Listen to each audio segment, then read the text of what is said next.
Hey guys, welcome to this video. This is just a visual explanation kind of going over the shuffle node, which I think a lot of beginners kind of starting out kind of struggle with, and probably for good reason, because if we look at the old shuffle node, it's super confusing, not intuitive, but I'm going to really kind of break down the new shuffle node and kind of put this to rest, hopefully, so we can go over this kind of visually, understand what this is actually doing, and hopefully get a better understanding of it. And then later on in the video, I'll go over some more intermediate uses of the shuffle node. So if you're not a beginner, maybe you could skip past this part and maybe you'll get something out of this potentially. So first, I'll start off with just really the basics of it and kind of what the shuffle node is useful for. And so if you're being confused with this, hopefully this should help. So if we get to it here, I'll just quickly go over the basics of the Nuke interface again, which is here we have channel sets or layers. So again, in an EXR picture, we have multiple channels, channel sets that can be stored and accessed here. So for example, this car is not just this red, green, blue render of a car. We can actually hop into one of these layers and see different aspects. For example, if we want to see just the reflection layer, we can look at that and see just the reflection here. So that's this tab, the layer / channel set. And we have this layer here, which is the specific color channel that we're looking at. So red, green, blue means it's combining the three of these. But if we hit red, green, or blue on our keyboard, RGB, we can see that that little tab up here is changing, RGB. And we can go to alpha as well. And there's one more tab up here that is less commonly used, but it's still there. And this is the specific channel that is shown when you're looking at the alpha channel. So if that's confusing, it kind of is. But if you look at the alpha channel, we're looking at just the actual alpha of this car. But if you want to see something else in this alpha channel, so if you just want to quickly access it by hitting A on your keyboard, you can actually replace what you're seeing in that alpha channel by using this little box here. So maybe we want to actually see the depth of this car easily. So we could actually just switch it to depth. And then if we go to the alpha channel, now we're not actually seeing the alpha, we're seeing the depth of the car. So if I take the gain and I slide it down and hit these little arrows here, we can actually see the depth of the car stored. It's not actually changing the channel, it's just seeing, it's changing the channel that we're looking at in this here. So that's kind of confusing a little bit, but usually I just keep it on RGBA.alpha because when I hit the alpha on my keyboard, I want to actually see the alpha of the car. So if we continue on here, we just look at this. So this is our basic render. If we look at this here, so we have the RGB layer, which is made up of the three color channels, like we've talked about probably a few times. But if we look at the first use of a shuffle node, so if I create a shuffle node at the top here, create a shuffle node, so this is our new Nuke 12 shuffle node. If I just look at what this is doing, essentially what's happening here is this node is passing through the color channels. So if we're looking at, if we look at it like this, we see that from the B input, so this B pipe, like our main information pipe, you're getting the red, green, and blue channels, and these lines show what information is actually passing through the shuffle node. So the red is going into the red, so red is staying the same, green is going to the green, and blue is going to the blue. So because they're going into themselves, nothing's actually changing. This is actually just doing nothing right now. So if I go to the shuffle and I actually show you guys this in live, let me just make this bigger.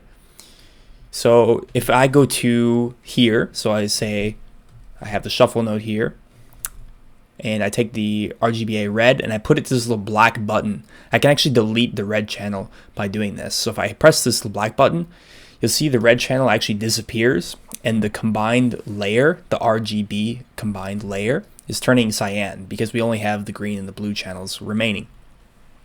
So if I reconnect that red back into the red, we'll see we have our normal render. And again, I can do it with the green just to demonstrate further. So we have red and blue, and that's mixing into purple because we don't have a green channel. less commonly used, we could actually just disconnect all of these, just press 0 on all of them. So this will make them empty, and the white ones will make them solid white. But if we make them empty, and I could put the blue channel into the red channel, so I can actually rearrange the color channels in a way that they weren't arranged before. And now you'll see that the taillights that used to be red are actually now blue because we've just rearranged the channels. That's not particularly useful, but it's just to demonstrate how this works. So normally we just drag it straight across like this, and the alpha. So that's the way the actual node works. But the way it's used and most practical is that we can basically pull out layers. Again, our layers are stored here, and we can bring them into the red, green, and blue main layer that we work in. So this is the layer that we render out every time we save an image. We're rendering out the red, green, and blue layer. So if I want to be able to adjust some of these layers that are stored in this picture and color grade them easily, what we want to do is pull one of these layers out. For example, let's say refraction. We want to take all the information in refraction and put it into the red, green, and blue layer. So that's what the shuffle is actually used for. It's taking these layers and putting them into the red, green, and blue layer so we can access them easily. So if I take the shuffle node and I just switch this little box here to refraction, you'll see that now our image changes. So our red, green, and blue layer, which is originally just our car, is now replaced by the refraction layer. So if we look at this, we see it's pretty self-explanatory with that concept. So it says refraction red. So the red channel in the refraction layer is now replacing the red, green, blue dot red channel. So the refraction green channel is now replacing the red, green, blue green channel. So we're replacing the color channels in the red, green, and blue layer. Essentially, that's how it works. So we can shuffle a different layer. So we go reflection here. If we switch it, and we'll see that now we have the reflection in this layer. And you'll be asking if you haven't done CG compositing before. I have a full course on CG compositing, but again, the reason we're pulling these layers out from their original saved position in this EXR file is because we want to easily color correct them and do stuff to them. So if we go back into the original comp for the shot, we can see we have all kinds of shuffle nodes happening here. We have a reflection shuffle node, specular and specular indirect, and a bunch of different shuffle nodes pulling out different layers from that picture and putting them into the red, green, and blue. And the reason we're doing that is so we can easily color correct those layers and recombine them with those adjustments made. So for example, if I just wanted to go to the reflection layer, I have it shuffled out here, reflection into the red, green, blue, and I can go there and chuck on a color grade. I can crank up the reflection, make us a really reflective car, and then when we've combined them all back together using a plus merge, we can see that that adjustment is only being made on the reflection layer. So that's the real main use for shuffle. And I just wanted to explain it a little bit deeper and more visual, so hopefully that kind of gets the idea across there. So if anyone's confused still, hopefully that will clear it up. The other use for it, so that's the main use, really is mostly used in CG compositing.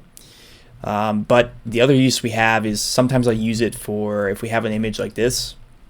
We have this video taken in, just a red, green, blue video. It doesn't come with an alpha because it's just a video.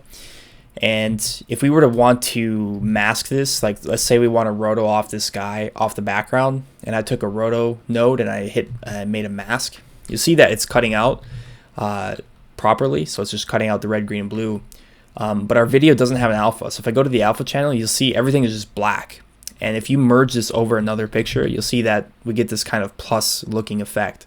And that basically means that Nuke doesn't understand what's supposed to be opaque and what's supposed to be transparent. And that's because our original video doesn't have an alpha. So a very simple solution, you just create a shuffle node, and instead of it being like this, which is how it normally looks by default, you just press this little white button here and give it a solid alpha. So if you look at the alpha channel, if I hit disable on the shuffle node, you'll see that we're just getting a solid white channel there in the alpha channel. So we mask it off. merge it over, and problem solved. So without the shuffle and with the shuffle, we see that it fixes that problem.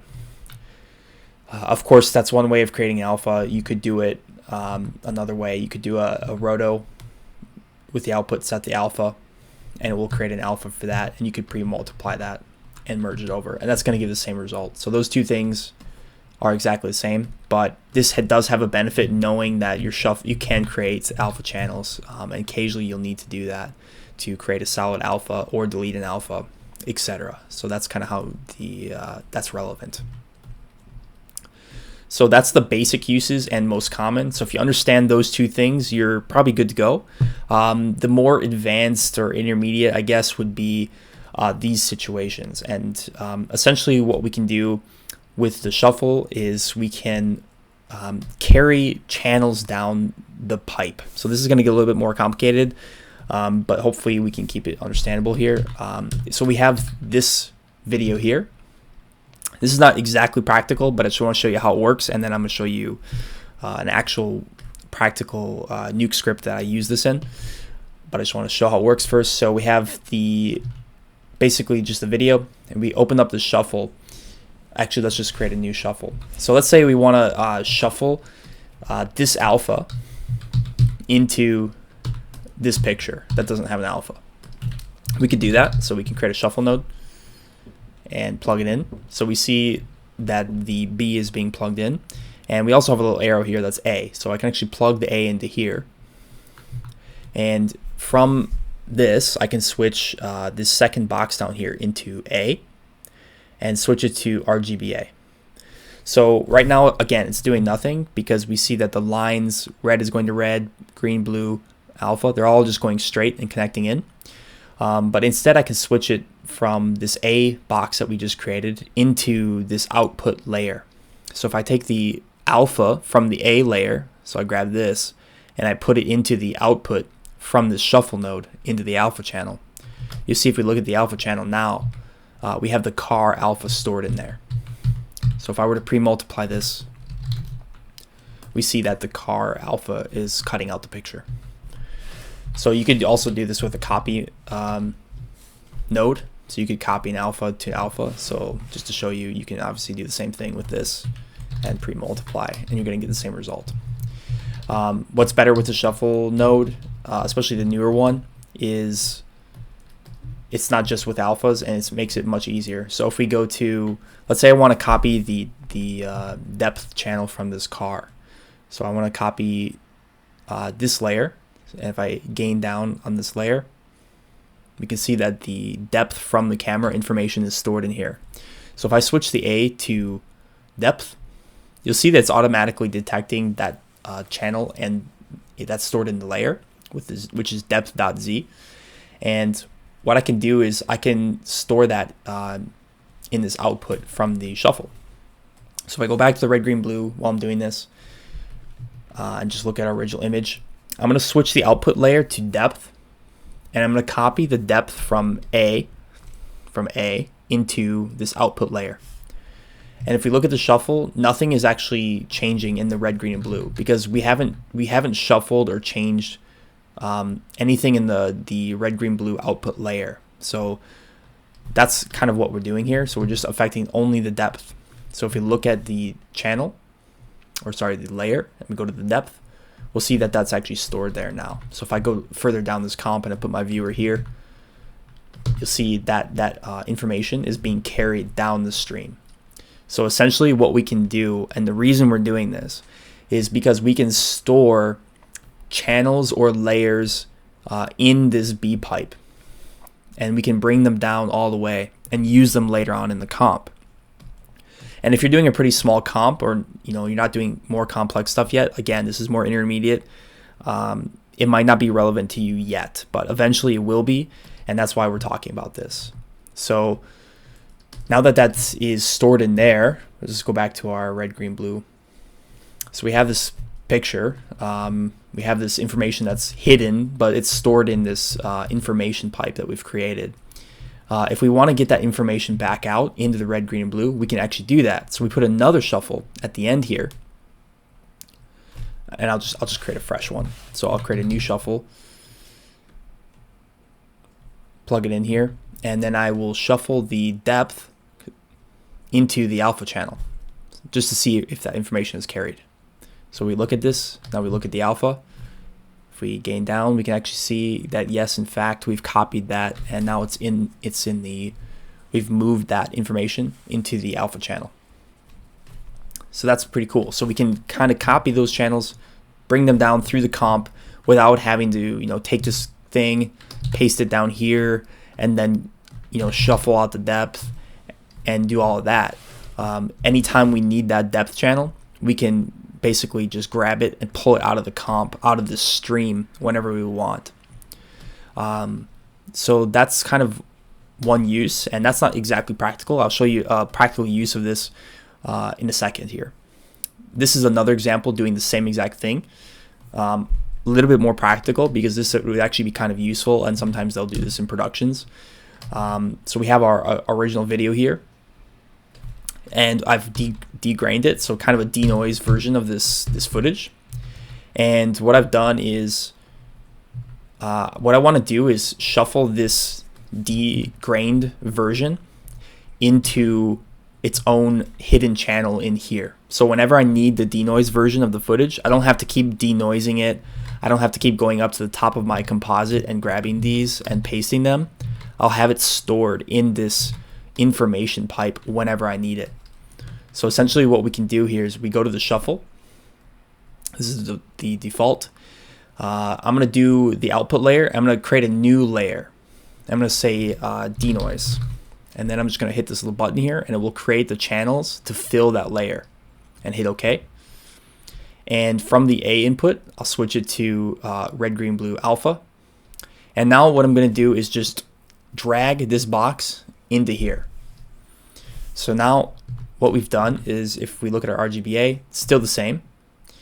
But if we switch to the denoise channel that we just created, we'll see that if I zoom in real close here, we're storing that denoised version of our footage in this information stream. So now if we want to do a projection or something later on, like for example, I'm later on down my comp, I've been working on this comp for a while, and if this comp was really big, for example, if we just extended it way down, I've done a bunch of stuff, but hey, I want to go in here and paint out some of these little rocks. As we know, we want to work on the degrained or denoised version of the shot. So what I can do is put a new shuffle node here. Let's put a shuffle and plug it in, and I'll switch this out to the denoise channel that we created. And now we see, if we zoom in here, make sure I'm looking at the RGBA channel. And so when I pull that out, we can see that I'm getting the version without the grain. So essentially I'm pulling out that version. Now I can do my clean plate. So I would do a frame hold. Maybe I'll do my, let's do it on the frame I'm on. So on frame 84. So now that we're looking at the denoise version, we've pulled it out into the red, green, blue alpha layer. I could do some clean plating here and just paint out whatever I need to paint out. And then you could add your grain back on top. I'm just going to put a simple grain node here for now. I'm not going to match it perfectly. And then you would merge this back over. So I guess you could, let's just make sure here. So I'll switch this to, I'll put mask RGBA.alpha. So I'm creating an alpha with my brush strokes. That's a little trick here. If you guys don't know it, there's a little arrow here, and you can say output mask RGBA.alpha on the rotopaint, and we can pre-multiply this. So now we've degrained, done our painting, and we've now we can merge this back over our original image. And if this video is moving, we're obviously going to need to have a camera and other stuff to make this stick. But that's the concept. You can see how this is useful, because whenever we need the denoise, we can just shuffle it right back out, and I can just keep doing that over and over. Every time I need that denoise footage, I can do that little shuffle trick here and just copy it instead of copying, different setups from the top. especially if you're doing keys and stuff like that. That's going to be useful to have a denoise kind of stored in your information pipe whenever you need it. So one last example of this, another practical example. This is probably the most complicated example. It's exactly the same thing we're doing here. So essentially I have this little sign here that's behind and occluded by a bunch of wires. So this is available in my Nuke 4.4 class, which again, all the stuff is available in the description below.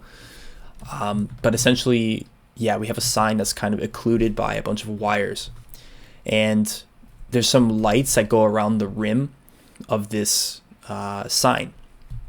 So I actually used a little bit of this channel management to be able to do this effect more easily. So essentially, let's just look at how it's made. So if I look at how it's made, we just have a simple constant. I've done a little roto here, just a tiny little line, and I'm masking out a checkerboard. So you see that we get this little checkered pattern here, and I've kind of just duplicated it and made like a frame. And what these are kind of little light bulbs that are kind of around the sign. So I've made them yellow and done all that. So that's kind of the frame of the sign. And what I've done here is I put a shuffle node. So this is where we're doing this kind of storing the information and pulling it back out later. So I've taken the red channel, just one of these channels that I've created, and I've taken all the channels here, it looks like, and basically put them into a new channel called strip lights. So I just went to new, I said strip lights, and then I basically created this and I hit OK. And then I just take the normal colors of this layer and store them into this new layer. And okay, so I plus it over like normal. So again, we're looking at the red, green, blue, like basically a normal composite right now. But we have this in the background. So if I'm looking at this merge node, and if I switch to the layer, I see that new layer is stored in here. So if I ever need to just access the light bulbs of this comp, I can switch to the strip lights layer, and you see that I have access to them right there. So we go down in the comp, we go further. I've added some stuff, some text on that sign, and I've kind of masked that out. And then I've stenciled it by these wires. So I have an alpha of the wires that are in front of this kind of sign here. So this is the original picture. We have all these crazy wires. And so I've basically made an alpha of that, stenciled it out from the red, green, and blue picture. But I've also got a second stencil here, which is a channel merge. So we can see that using the channel merge node, I've taken the channel of the RGBA.alpha and I've stenciled it from the striplights.alpha. And I've outputted a new striplights.alpha. So if I look at the striplights layer and hit the alpha channel, you see what this is doing is also stenciling it out by those wires. So now I have that layer stored, and whenever I need to just color correct or do something with the light bulbs, I have that stored in this hidden layer here. And I've used that channel merge to make sure that that's being affected also by the wires. So if we go back to the RGBA, the normal picture, and we merge it over, okay, fine. So we haven't done anything. We haven't done anything with that strip lights layer yet. However, you can see I've broken this down into its own little section here, and I've used that shuffle. So here I'm pulling out that strip lights layer, and I'm pre-multiplying it. So I'm just getting the strip lights with the wires occluding it. So this is why this is useful, because if I didn't use shuffles in this instance, I would have had to go up here and copy this entire portion of this script, and I would have had to paste it and also mask it by this these wires. So I would have had to do something like this in order to get the same kind of thing. You know, I would have had to do some complicated or copied setup that's much bigger.